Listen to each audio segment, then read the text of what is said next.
I don't like things a little bit, I become completely and utterly obsessed with them, so it ends up me being involved in a lot of fandoms.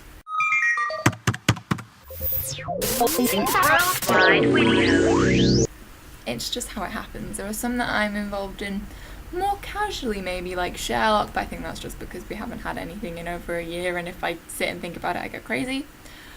Or the Avengers, or Once Upon a Time, which not only has been renewed for a 3rd season, has a spin-off show coming out, so I'm very excited for those things. And Nerdfighteria.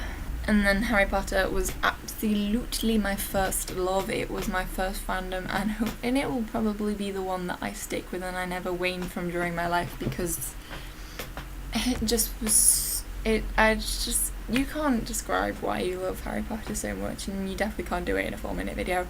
But definitely in the past year I've been more disenfranchised with a few fandoms. Like, they're very, very casual ones that I do and partake in and I like to talk about, but I had like these core fandoms that I loved, and I sort of waned from them a bit over the past 12 months.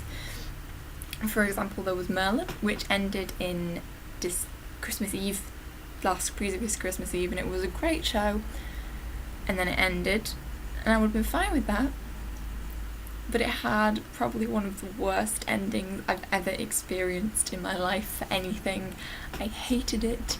It made me cry on Christmas Eve, and when I thought about it again on Christmas Day, and it makes me angry now to think about how they ended that show. We're not going to talk about that. Happy place. And then obviously Smash, which was a show that I adored. It's a show that I admitted had a lot of problems with, and I felt like they fixed a lot for season 2, but they didn't get a 3rd. The reason I've become like disenfranchised with that, not only because it's ending, it's because they didn't get the chance for the 3rd season, even though season 2 was a lot better, and it just makes me angry again to think about it. So, and then we have Glee, which I used to just love and adore, and I thought it was so original, so funny, and so great at bringing, you know, Broadway and pop culture together with all these incredible people, and you had stars that had been on Broadway but then you had new faces, and I thought it was just great. And then season 4 didn't work. Like, there were problems with season 2 and season 3, yeah, okay, they went downhill, but season 4 was just an absolute train wreck, and it made me really against it. Like, it just made me not enjoy the show at all. It makes me harder for it to enjoy previous series, so I've kind of stayed away from that for a while.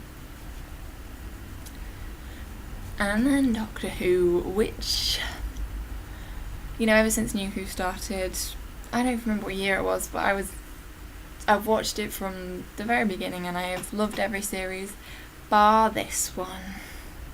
I think there have been 3 outstanding episodes out of the 13 in this one, 3 just great storytelling pieces, but the rest of the series was completely just didn't like at all. This is including the ones that were in September. I also didn't like that they split the season in half. I get why American shows do it, because you have 24 episodes but 13. I don't like it. And don't get me wrong, I like Clara. That is probably the saving grace of this series for me. And I love, the last episode is one of those 3 incredible episodes that are just brilliant and genius. And the last episode, it kind of made up for the series, but there is a whole series of Doctor Who that I don't want to go back and rewatch because it was just below par. I did not enjoy it. I don't know. The 50th anniversary looks like it's gonna be incredible.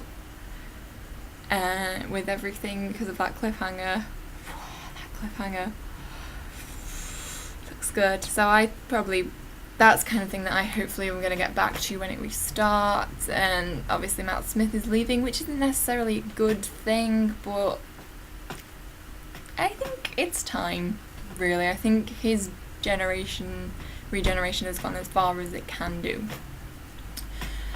But hands down, the fandom that I am most a member of right now, at this point in my life, is Game of Thrones / A Song of Ice and Fire.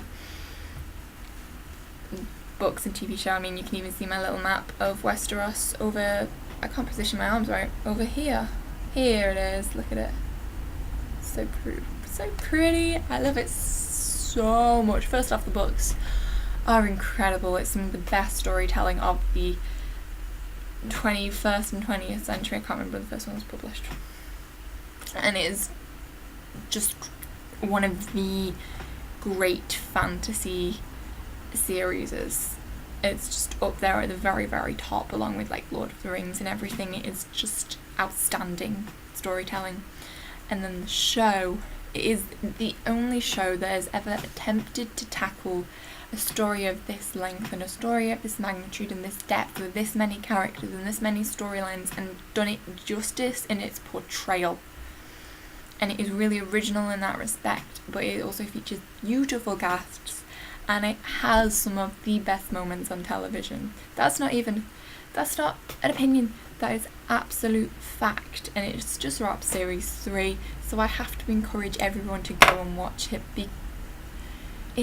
I can't even describe what it is properly, because it is just this incredible thing, and it's not something that you can be like, oh, I'll watch season 4. You need to watch it from season 1. So just go while you have time. It doesn't come back till January. Just go and spend this time watching it. 3 seasons, 30 episodes, an hour each.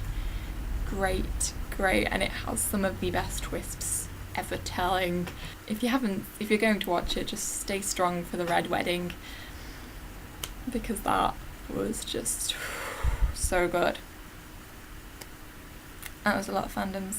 This is a very long video. I'm sorry. It's the wrong hand. Katherine out.